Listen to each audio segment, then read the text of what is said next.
Salam, selamat pagi Bapak, Ibu, Saudara-saudari yang terkasih dalam Kristus. Shalom. Bagaimana kabarnya?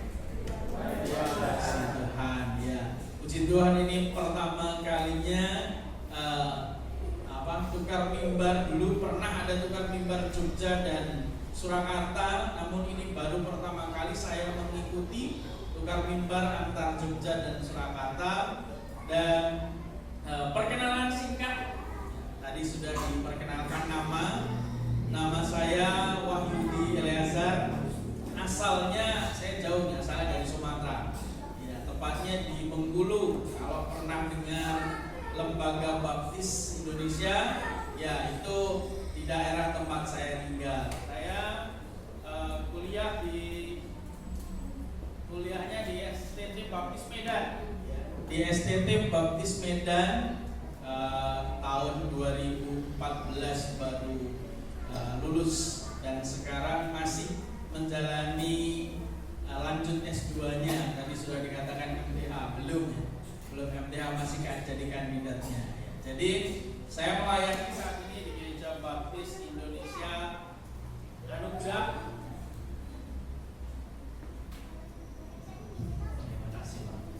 Saya melayani di Gereja Baptis Indonesia Anugerah Cabang Jombor. Dulu namanya Cabang Birit ya, karena perpindahan tempat. Kalau dulu tempatnya di Birit, sekarang tempatnya di Jombor, jadi namanya pun ikut berubah. Kenapa ikut berubah? Nanti kalau dibilang Birit lah, tempatnya Jombor, namanya bisa aja Jombor kok Birit, padahal beda tempat. Ya, itu. Saya masih hampir 6 tahun melayani. Punya satu istri, satu anak. Istri asal dari Semarang, anak masih kecil, masih 14 bulan, laki-laki namanya Gamaliel, anak saya, hadiah dari Tuhan. Istri saya namanya Yulika Sinta. Itu perkenalan singkat. Mari kita akan sedikit mau membahas firman Tuhan. Ada yang tahu PHP? Karena judul firman Tuhan pada pagi hari ini itu PHP. Ada yang tahu? Harapan palsu. Beri harapan palsu. Kayaknya nggak asing ya. Biasanya ini anak-anak muda yang ngerti tentang PHP, tapi bapak juga ngerti, luar biasa.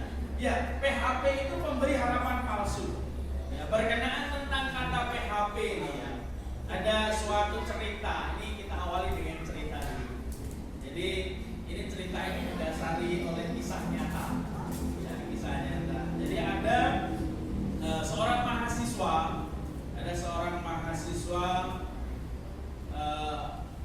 teologi, mahasiswa teologi yang masuk di STT, di suatu STT. Kemudian ketika dia semester 2, dia suka dengan cewek wanita. Dia melihat, terus kemudian dia tertarik. Dia tidak langsung menyatakan cintanya. Dia berdoa, dia mendoakannya selama 6 bulan, pagi, siang, malam. Dia terus berdoa, bahkan sekali seminggu dia doa puasa untuk mendoakan si wanita itu. Ketika masuk semester 3, si laki-laki ini berterus terang menyatakan cintanya kepada si wanita ini, dan ternyata diterima, disambut dengan luar biasa oleh si wanita. Akhirnya mereka jadian, tetapi di dalam kampus STT itu ada suatu peraturan, di semester 3 itu belum boleh pacaran. Ya, akhirnya apa? Mereka diam-diam tanpa diberitahukan kepada orang lain. Jadi mereka itu mengikat suatu hubungan tetapi tidak diberitahukan. Semester kelima baru mereka berani menyampaikan ke pembimbing mereka. Dia menyampaikan tentang hubungan mereka. Kemudian terus selama perkuliahan 4 tahun lebih, ya, kuliah 4 tahun lebih, mereka menjalani hubungan itu dengan baik, saling menolong, saling membantu, saling menyemangati. Itulah komitmen mereka. Setelah itu tibalah waktunya ketika mereka lulus wisuda, berdua, ternyata dua-duanya tidak ada orang tua yang hadir. Mereka berdua yang saling menyemangati saling masing-masing.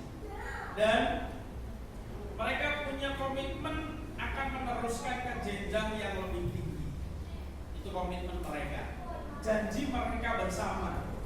Dan ternyata setelah lulus beberapa bulan, menjelang hampir 1 tahun setelah kelulusan, si wanita ini mau pamit kepada sang laki-laki. Dia berkata begini, izinkanlah saya pulang.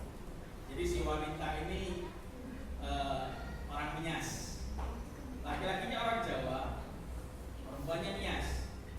Jadi sudah dikasih peringatan, hati-hati kalau pulang ke Nias nanti nggak akan kembali lagi, karena itu memang sudah adanya orang Nias. Ada orang Nias di sini?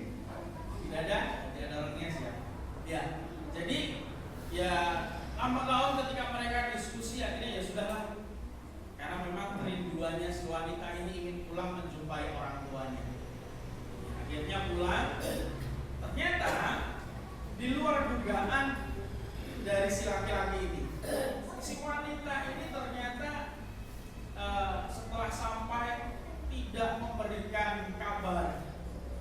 Bahkan sampai setahun lamanya komunikasi mereka itu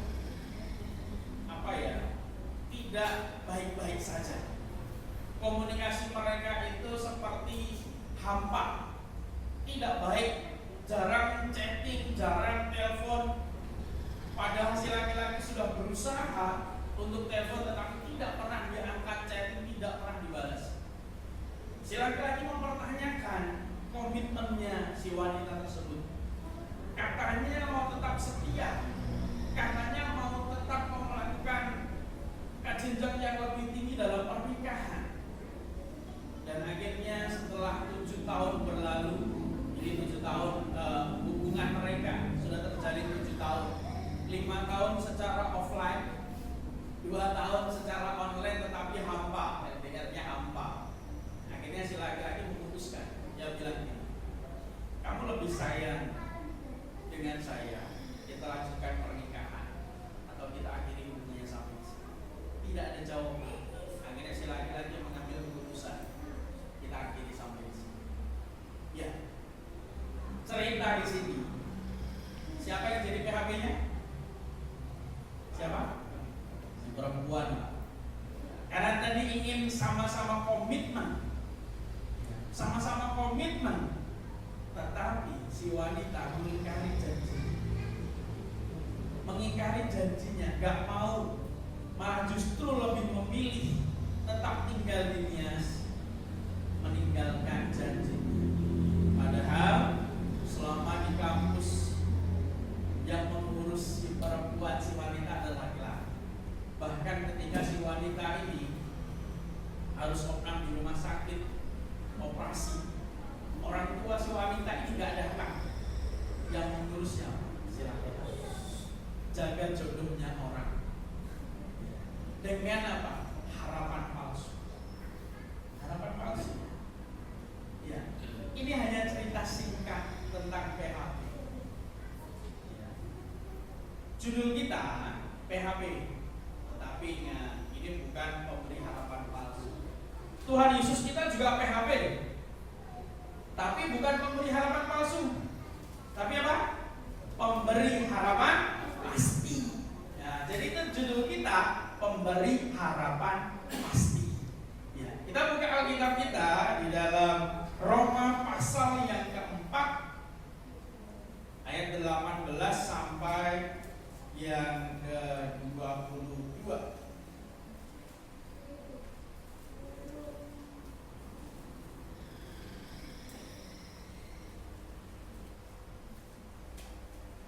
Roma pasal 4 ayat 18 sampai yang ke-22.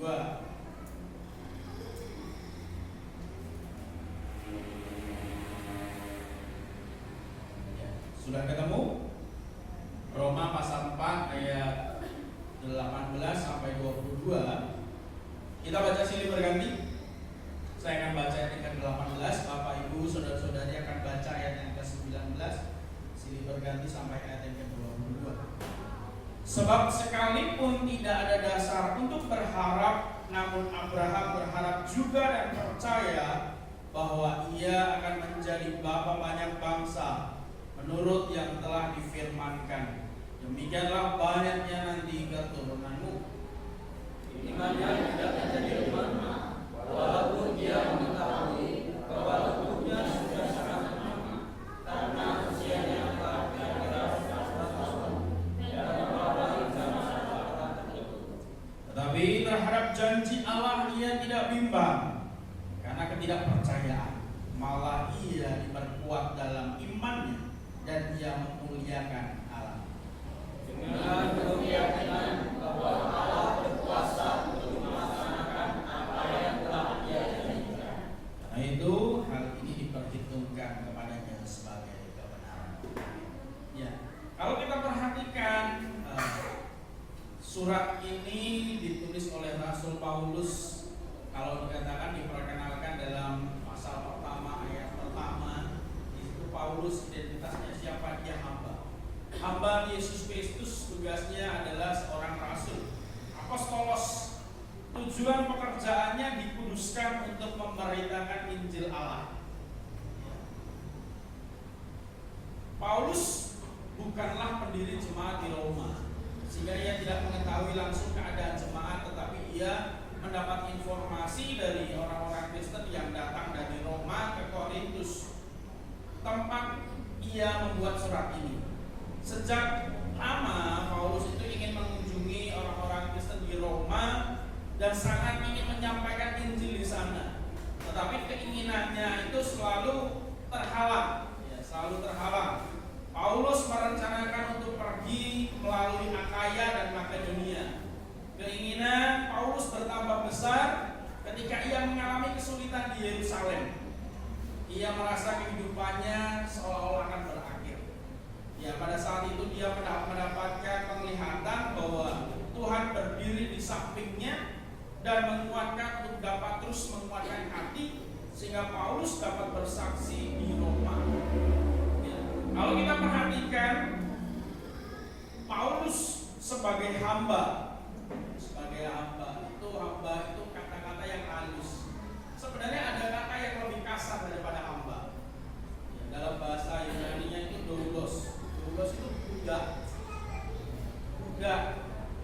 Namun dalam Alkitab kita ini perhaluskan dengan kata hamba. Hamba Yesus Kristus. Hamba berarti kan Rasul Paulus. Paulus yang melayani Tuhan. Surat Paulus ini sudah pasti ya ditujukan kepada jemaat yang ada di Roma.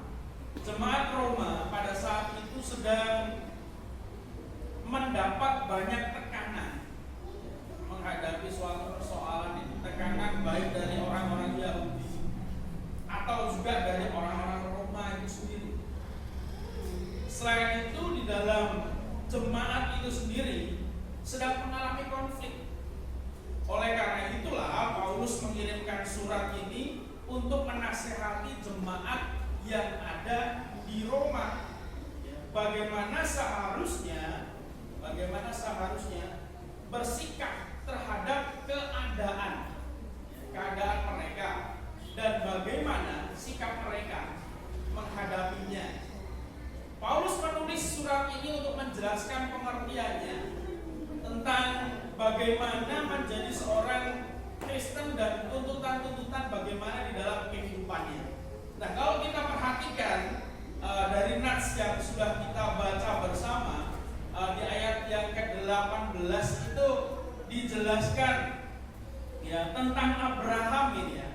Jadi suratnya Paulus kepada jemaat Roma itu berkenaan tentang kisahnya Abraham. Sekalipun tidak ada dasar untuk berharap, namun Abraham berharap dan percaya bahwa ia akan menjadi bapa banyak bangsa. Kalau diperhatikan pada waktu itu ketika firman Tuhan disampaikan, ya, engkau akan menjadi bapa segala bangsa. Demikianlah banyaknya nanti keturunanmu. Usianya Abraham sudah 100 tahun. Istrinya sudah menopause, sudah berhenti, sudah nggak bisa lagi untuk punya anak. Menurut logika manusia, bisa nggak punya anak? Bisa nggak dikatakan kamu akan menjadi bapak segala bangsa? Mustahil. Sangat mustahil dan itu tidak mungkin. Abraham sudah tua, ya kalau laki-laki mau sampai tua pun masih tetap bisa bereproduksi, masih bisa. Tapi kalau perempuan yang namanya menopause ya sudah berhenti, sudah nggak bisa lagi punya anak. Apalagi yang mau bisa diharapkan? Apa yang mau diharapkan? Bagaimana bisa Abraham menjadi bapak banyak bangsa, sedangkan Abraham tidak punya keturunan sama sekali? Ya, pada zaman dulu ini sesuatu hal yang sangat dikhawatirkan. Seseorang yang meninggal dengan tidak punya keturunan, yang tidak punya keturunan, hartanya dikasihkan kepada pelayannya. Enak pelayannya, dapat harta dari tuannya. Karena bahkan tidak ada keturunan. Tidak ada keturunan. Nah inilah yang dikhawatirkan. Ya. Orang-orang dulu khawatirnya. Tapi apakah Abraham khawatir akan hal itu? Ketika Tuhan menyampaikan janjinya kepada Abraham, apakah Abraham tidak percaya akan janji Allah? Sudah tentu firman Tuhan katakan dia percaya akan janji Allah, karena dia tahu bahwasanya Allah itu tidak pernah ingkar janji. Allah itu bukan pemberi harapan palsu. Allah itu bukan seperti mengucapkan janji-janji caleg ya di zaman sekarang. Banyak janji-janji palsu. Katanya, wah besok kalau saya terpilih jalanan saya aspal. Ya, jalan di tempat saya di Bengkulu masih juga banyak lubangnya, nggak di aspal-aspal, padahal dia sudah terpilih. Banyak sekali janji-janji yang hanya diucapkan di awal, seperti kacang lupa kulitnya, ya. Lupa dengan janjinya ketika dia berjuang dengan janjinya yang banyak, tetapi ketika sukses lupa semua janjinya. Nah itulah harapan palsu. Sama seperti ilustrasi tadi, cerita di awal, ketika mau berjuang bersama di sekolah dengan komitmen yang sama, dengan janji yang sama, saling berharap ketika sudah lulus, sudah berhasil, lupa dengan janjinya, janji palsu. Tetapi Abraham tahu betul siapa Allah itu. Abraham tahu bahwa Allah itu tidak pernah ingkar janji. Ketika Allah berfirman kepada Abraham, pasti Allah akan menggenapinya. Karena Abraham tahu bahwa Allah itu adalah pemberi harapan pasti. Apa respon Abraham ketika Allah memberikan janjinya? Ketika Allah berkata bahwasanya ia akan menjadi bapak banyak bangsa, demikianlah keturunanmu. Ya. Berarti kan ini menyatakan bahwa janji Allah bilang bahwa keturunannya Abraham, ya, kalau kita belajar ini baik ke perjanjian lama lagi, bahkan sampai Allah berkata bahwa hitunglah bintang-bintang di langit. Bisa nggak kau hitung bintang di langit? Nah segitu banyaklah keturunanmu nanti. Banyak berarti keturunannya tidak terhitung. Apa respon Abraham ketika Allah katakan bahwa keturunannya akan sangat banyak, dia akan menjadi bapak akan segala bangsa? Di ayat 19. Ini satu respon Abraham, tanggapan Abraham tentang janji Allah. Apa yang dia respon? Imannya tidak menjadi lemah walaupun ia mengetahui bahwa tubuhnya sudah sangat lemah. Di usia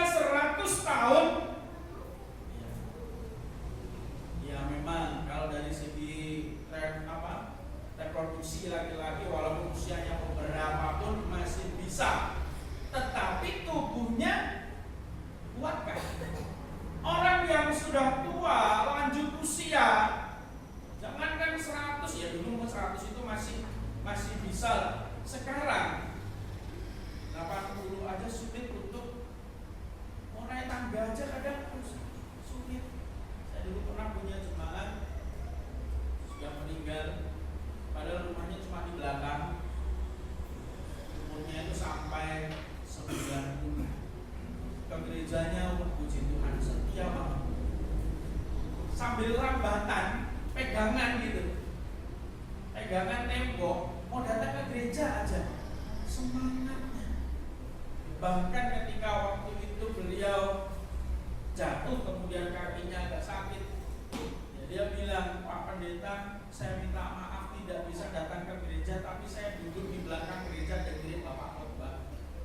Luar biasa ya, setianya. Dilihat secara fisik, ya, fisiknya Abraham, ya, dibilang tua, lemah. Tetapi apakah imannya selemah fisiknya? Fisik boleh bertambah tua, boleh berubah menjadi lemah, tetapi imannya Abraham dikatakan, kitab yang mencatat, imannya tidak menjadi lemah. Kita boleh bertumbuh, usia kita boleh termakan oleh usia, tetapi ingat, iman kita jangan sampai kalah dari usia kita, dari keadaan fisik kita.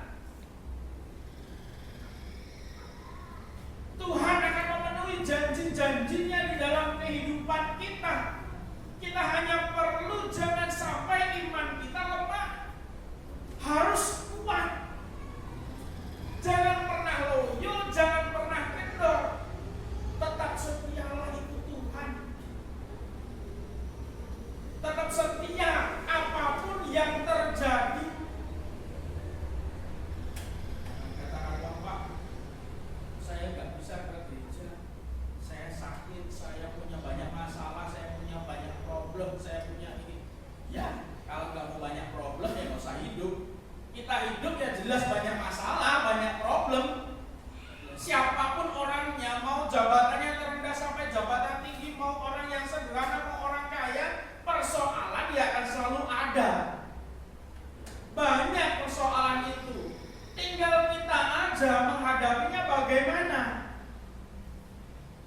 Kita kalah dari persoalan kita kah?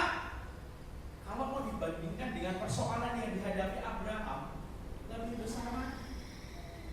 Dia menantikan berapa puluh tahun untuk punya keturunan. Berapa puluh tahun? Ya, saya dengan istri itu menikah Mei 2018. Mei 2018 kami menikah. Baru 5 tahun. Nah, menantikannya sungguh luar biasa. Dan menantikannya dengan berjerih payah. Apakah dengan iman kami lemah, semakin lemah dengan persoalan yang begitu? Tidak. Bahkan ya, harapannya seperti diberi harapan palsu. Seperti diberi harapan palsu. Suatu ketika setelah kami menikah 3 tahun, istri mengandung, beranjak 3 bulan, periksa ke dokter, ternyata tidak berkembang dengan baik. Jadi harus dibersihkan. Setelah dibersihkan sampai lama pun belum punya keturunan lagi. Ya memang kalau laki-laki sih seringnya bisa cuek-cuek, tetapi seringnya wanita perasaan, apalagi ada keluarganya, apalagi temannya,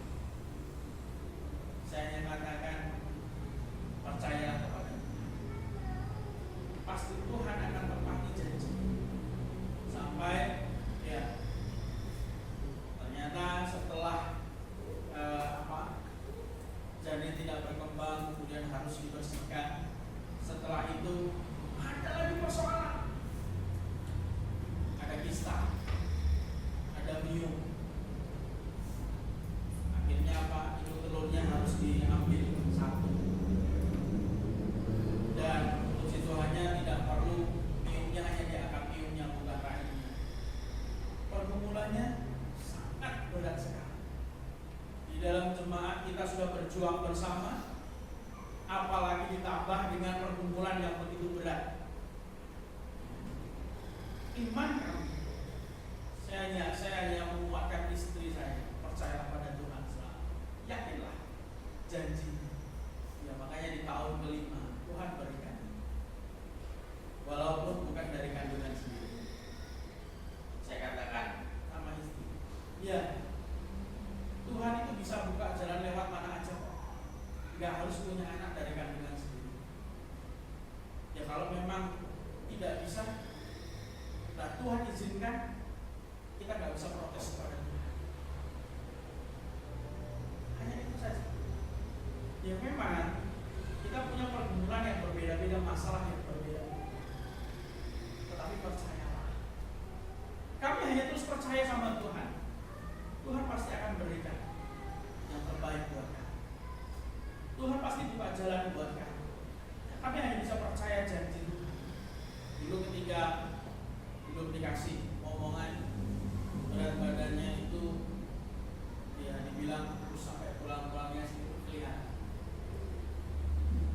dibawa perasaan. Tetapi ketika Tuhan sudah berikan seorang anak laki-laki, makanya saya kasih nama Gamaliel, hadiah dari Tuhan nantinya. Sekarang berat badannya sudah naik, berarti semua itu anugerah dari Tuhan, berkat dari Tuhan yang luar biasa buat kami. Janji Tuhan kepada Abraham itu juga berlaku buat kami dan berlaku buat kita semua. Apapun persoalan yang kita hadapi saat ini, hanya percaya aja. Percayalah. Kenapa? Hanya imanmu jangan pernah lemah. Harus tetap kuat. Kalau iman kita lemah, justru kita akan semakin terpuruk. Pernah lihat kenapa banyak orang yang pernah berkunjung ke itu enggak? Apa namanya? Tempat pengakuan orang-orang yang gila, ODGJ di rumah sakit jiwa, pernah enggak? Saya pernah dulu ketika kuliah. Saya melayani ODGJ waktu itu, tapi enggak gila-gila banget sih, masih bisa diajak ngobrol. Ternyata banyak yang di situ tuh orang-orang kaya. Orang-orang kaya, terus kemudian para caleg yang enggak jadi, banyak yang di situ. Kenapa? Karena itu tadi, persoalannya berat, imannya lemah. Dan beberapa waktu yang lalu saya juga pernah melayani orang-orang Katolik, saya layani. Ya, dia pikirannya agak bingung karena dia habis ketipu 300 juta lebih. Ya, jadi seperti orang linglung. Kenapa? Persoalannya besar, imannya lemah. Nah, kita punya persoalan beda-beda. Jangan pernah lemahkan imanmu. Sebesar apapun persoalanmu, kasih contoh. Kalau ini kita nih, ini Allah. Ini persoalan kita, ini Allah. Lebih besar mana? Allah. Kalau persoalan kita lebih kecil daripada Allah kita, maka kita akan bisa mengatasi persoalannya. Tapi kalau dibalik, ini persoalan kita yang lebih besar daripada iman kita akan kalah. Pilihan kembali kepada kita. Lebih besar mana imanmu sama masalahmu? Lebih besar mana Allahmu di dalam hidupmu daripada persoalanmu yang kamu alami saat ini? Mari jangan kendorkan iman. Janji Allah itu tetap bersama. Ingat aja, Tuhan itu bukan memberi harapan palsu, tapi Dia memberi harapan pasti. Ketika Dia berjanji, pasti akan menepatinya. Tetapi ingat, waktu Tuhan itu bukan waktu kita. Dia akan memberikan di waktu yang tepat, sesuai dengan waktunya, bukan waktu manusia. Manusia tahunya apa?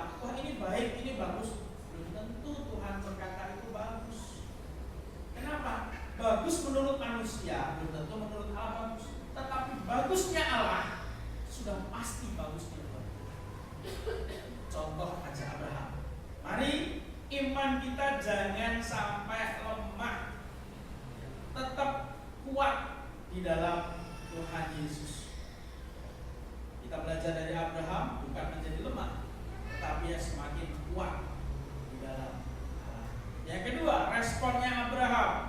Di samping imannya tidak menjadi lemah, ayat yang ke-20 mengatakan, tetapi terhadap janji Allah ia tidak bimbang karena ketidakpercayaan, malah ia diperkuat dalam imannya dan ia memuliakan Allah. Nah tadi, tetapi terhadap janji Allah ia tidak bimbang. Ketika Allah mengucapkan janjinya kepada Abraham, dia tidak melihat seberapa lama ia harus menunggu janji itu. Apakah ketika Allah mengucapkan janjinya kepada Allah, oh besok, oh lusa, oh tanggal segini, oh tahun ini, apa Tuhan bilang begitu? Tidak. Apakah Abraham bertanya, kapan ya Tuhan? Tidak. Apakah Abraham ragu-ragu akan janji Tuhan ketika dia menantikan seberapa lamanya ini ya Tuhan mau kasih? Mau sampai kapan Tuhan mau kasih? Apakah dia ragu? Dikatakan bahwa dia tidak bimbang akan janji Allah. Dan pada akhirnya kalau kita lihat, kalau yang menyaksikan tentang perjalanan Abraham, akhirnya apa? Tuhan berikan anak toh buat Abraham yang luar biasa. Terkadang keadaan tidak menjadi baik saat sedang menjanjikan atau menantikan janji Tuhan. Keadaan seperti itu dapat membuat seseorang menjadi lemah. Bahkan ada yang sampai meninggalkan Tuhan karena lama tidak mendapat apa yang dijanjikan Tuhan. Ada yang seperti itu. Kenapa? Bohong. Janji Tuhan itu gak ada, gak nyata, gak terjadi. Ada yang meninggalkan Tuhan. Yang katanya Tuhan memberkati, Tuhan menyertai, Tuhan melindungi. Lah kok aku ditimpa banyak persoalan, banyak masalah. Akhirnya aku meninggalkan. Aku banyak utangnya. Ikut Tuhan kok malah jadi banyak utangnya. Meninggalkan. Bimbang. Menjadi tidak percaya. Ragu-ragu dengan jalannya yang ditempuh. Ingat, Abraham tidak pernah ragu-ragu. Bahkan ketika Allah memanggil Abraham, pergilah dari tanah kelahiranmu menuju tanah yang akan kujanjikan kepadamu. Apakah Abraham ragu-ragu dan bertanya? Apakah Abraham katakan, kemana Tuhan? Kapan Tuhan? Di mana Tuhan? Keadaannya seperti apa Tuhan? Enggak, Abraham langsung seketika itu juga ikut dengan tidak bimbang, dengan tanpa ragu-ragu, sekalipun Tuhan tidak tunjukkan kemana Tuhan akan pimpin. Karena ketika Allah memanggil Abraham, pergilah ke tanah yang akan kujanjikan, tidak bilang tanahnya di mana.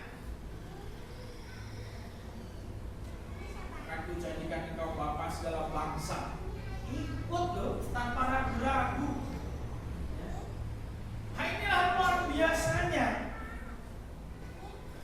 Abraham begitu percaya kepada janji Allah, tanpa bimbang, tanpa ragu. Keadaan yang dialami merupakan suatu proses agar janjinya dapat digenapi dalam kehidupan Abraham. Tuhan juga menguji iman kepercayaannya, sehingga dengan demikian dapat keluar menjadi sebagai pemenang dalam setiap keadaan yang dialami. Nah, proses ini yang menjadikan Abraham kuat, tidak mudah diombang-ambingkan oleh keadaan yang semakin tidak menentu. Kita loh, ya, menunggu itu proses dari Tuhan, menguji iman kita, menguji iman kita. Kita ragu-ragu, kita akan bimbang. Makanya setiap persoalan itu memang Tuhan izinkan terjadi untuk menguji iman kita. Kenapa? Karena di dunia ini kita itu hidup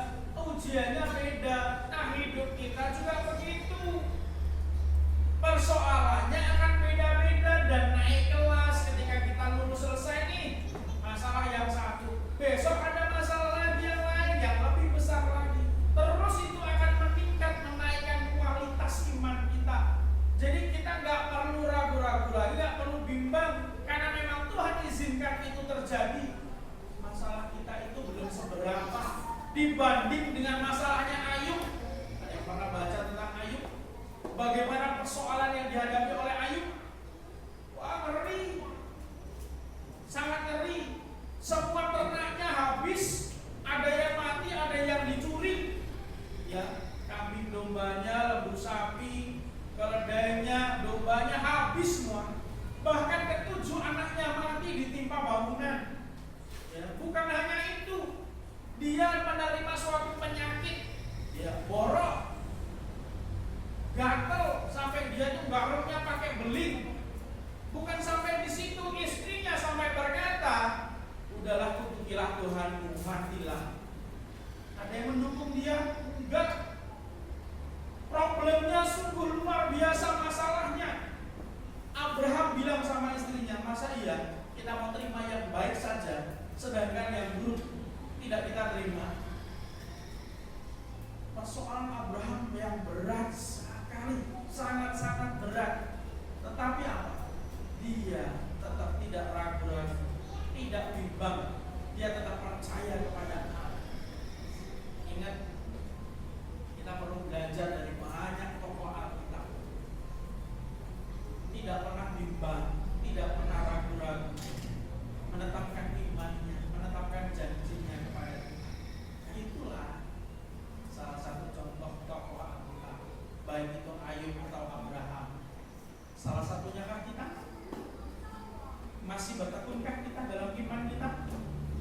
Atau kita sekarang sedang bimbang, ragu-ragu dengan jalan iman kita? Jangan pernah kita bimbang karena iman. Yang ketiga, ayat yang ke-21 mengatakan dengan penuh keyakinan bahwa Allah berkuasa untuk melaksanakan apa yang telah Dia rencanakan. Jadi yang pertama tadi imannya tidak menjadi lemah, yang kedua tidak bimbang, yang ketiga dikatakan dengan penuh keyakinan.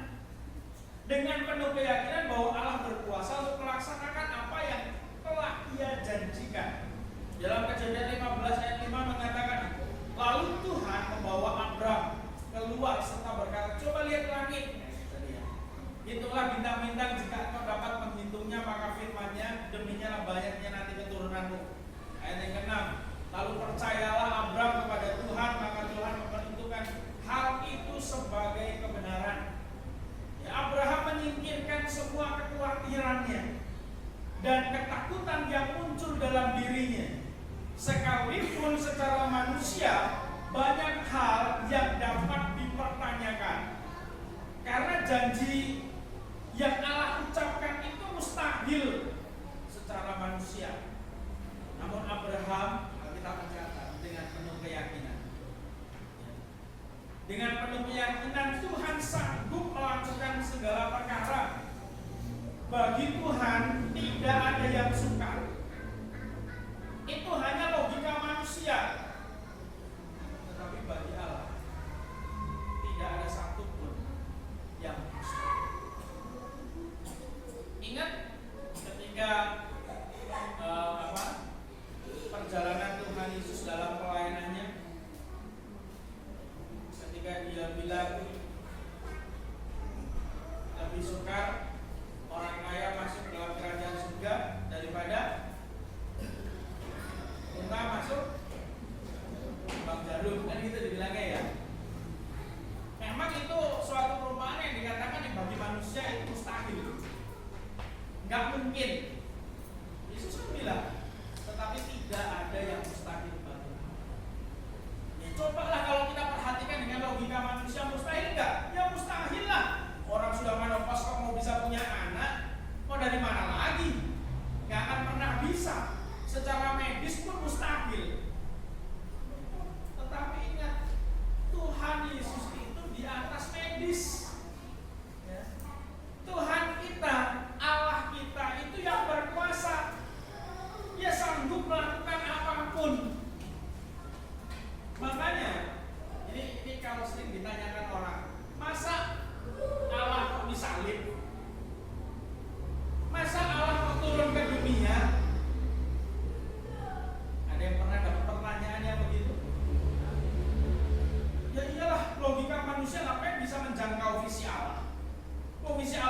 luar biasa kok. Nggak bisa pikiran manusia menjangkau pikiran Allah, nggak bisa menjangkau kuasa Allah. Karena bagi Allah itu nggak ada yang mustahil dia lakukan. Allahnya orang Kristen kok ada 3. Tanya begini, terserah Allah, dia memang pribadinya 3. Kalau dia mau ada di mana-mana bisa kok, kan dia berkuasa, dia kan punya kuasa. Dia sanggup melakukan apapun di luar logika manusia. Jadi Allah itu tidak bisa kita pikirkan dengan logika. Jadi kalau ada nih, sekarang lagi banyak lagi viral yang belum lama ini viral apa? Tentang Kristen progresif. Tentang Kristen progresif kan gitu, lagi viral. Ada yang menyaksikan atau melihat yang viralnya ini? Kan menyatakan begitu, sampai dibilang ya masa Allah biarkan, Allah sudah ciptakan manusia, kok Allah biarkan manusia masuk neraka? Nggak mungkin. Kalau logika manusia nggak mungkin. Apa yang kamu pikir dari logika manusia? Karya Allah nggak bisa kita pikirkan dengan logika manusia. Kuasa Allah sanggup melakukan apa? Yang buta aja dari sejak lahir bisa melihat, yang lumpuh aja bisa berjalan. Apalagi cuma masalahnya Abraham, sudah tua, punya keturunan, bisa Tuhan wujudkan, dan itu terjadi. Jadi kuncinya hanya dengan penuh keyakinan, kesungguhan hati. Jangan biarkan kekhawatiran itu menguasai diri kita.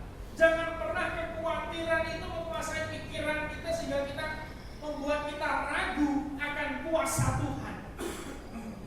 Kuasa Tuhan itu justru lebih hebat daripada pikiran kita. Seharusnya kuasa Tuhan itu yang senantiasa mengurapi kita, membuat kita mengerti bahwa apapun bisa Tuhan lakukan. Masalahmu itu kecil bagi Tuhan. Tuhan bisa langsung kerjakan, Tuhan bisa menolong kita. Tetapi Tuhan mau melihat bagaimana kesungguhan kita. Tuhan mau melihat kesungguhan kita. Sungguh-sungguh enggak? Yakin enggak? Yakin enggak mau datang kepada Tuhan? Contoh Abraham. Abraham tidak meragukan janji Tuhan, sekalipun dia belum menerimanya pada waktu itu. Karena Abraham yakin bahwa tidak ada yang mustahil bagi Tuhan dan tidak ada yang mustahil bagi orang percaya yang percaya kepadanya. Abraham tidak membatasi pekerjaan Tuhan. Dia tidak membiarkan logikanya menguasai pikirannya. Abraham membiarkan Tuhan bekerja. Yang Abraham lakukan adalah yakin. Dengan yakin bahwa apa yang tidak pernah dia pikirkan itu yang akan Tuhan lakukan. Abraham tidak membiarkan keadaannya membuat dirinya lemah. Abraham tidak menjadi lemah dalam kondisinya yang tua. Percaya bahwa Allah sedang melakukan perkara yang besar di dalam kehidupannya. Mukjizat yang besar pasti terjadi. Inilah keyakinan Abraham yang penuh akan kuasa Tuhan. Yang percaya sepenuhnya kepada kuasa Tuhan. Jadi belajar dari tentang Abraham, marilah kita terus belajar untuk berserah kepada kuasa Tuhan. Tuhan sanggup melakukan sesuatu yang mustahil dan sukar bagi manusia. Karena segala sesuatu sangat mudah untuk Tuhan lakukan di dalam kehidupan kita. Sebagai kesimpulan buat kita, ya, ini adalah poin penting dari ayat-ayat Alkitab yang sudah kita baca saat ini. Kebenaran terindah adalah bahwa Tuhan yang kita sembah adalah Tuhan yang memiliki kuasa yang jauh lebih besar daripada apa yang kita pikirkan. Tuhan kita jauh lebih besar daripada logika kita. Tuhan pun punya kuasa untuk melakukan apa yang telah Dia janjikan. Di mana kita bisa menemukan janji-janji Tuhan? Ya, kita firman-Nya tentang janji keselamatan, janji kesembuhan, janji pemulihan, janji perlindungan, janji berkat-Nya, dan banyak lagi janji-janji yang lain. Sudahkah kita mengimani dan mengamini janji Tuhan tersebut? Jika kita kemudian merasa bahwa Tuhan belum menepati janjinya kepada kita, persoalan itu bukan tetap pada sisi Tuhan. Justru kita harus melihat dan merenungkan ini di dalam kehidupan kita. Apakah selama ini kita sudah hidup dengan benar menurut jalan Tuhan, atau justru kehidupan kita masih naik turun karena kita belum sungguh-sungguh mengiring Tuhan. Marilah kita belajar dari kisah Abraham yang tidak membiarkan faktor-faktor yang lain menurunkan kualitas imannya. Iman Abraham justru semakin naik dan kuat ketika kondisi fisiknya menurun. Demikian juga dengan iman kita. Apapun persoalan masalah yang ada di dalam kehidupan kita, iman kita juga harus semakin bertambah besar, kuat, sehingga dapat mengatasi segala hal yang ada di dalam kehidupan kita. Jangan pernah bimbang, jangan pernah ragu janji Tuhan. Tetap percaya dan penuh dengan keyakinan menantikan janji-janji Tuhan. Mari saya bangkit pagi berdiri. Semangat Tuhan. Mari kita merenungkan firman Tuhan ini bersama. Pemain musik untuk maju. Ingat kisah Abraham menyatakan bahwa Allah itu bukan pemberi harapan palsu, tetapi dialah sang pemberi harapan pasti itu. Kita harus menaruh harapan kita sepenuhnya kepada Tuhan. Kenapa? Karena janjinya adalah iya dan amin. Jangan pernah iman kita menjadi kendor. Justru semakin bertambah usialah, iman kita pun harus bertambah kuat. Jangan pernah ragu, jangan meragukan kuasa Tuhan. Jangan pernah bimbang, tetapi yakin dan percaya selalu. Nah, bagi Tuhan tidak ada yang mustahil. Berharaplah penuh kepada Tuhan, karena Dia adalah kebenaran. Karena Dia yang menyelamatkan kita ketika manusia jatuh ke dalam dosa. Siapa yang menolong manusia? Siapa yang bisa memberikan pengharapan, memberikan janji hidup yang kekal? Tuhan janjikan pada setiap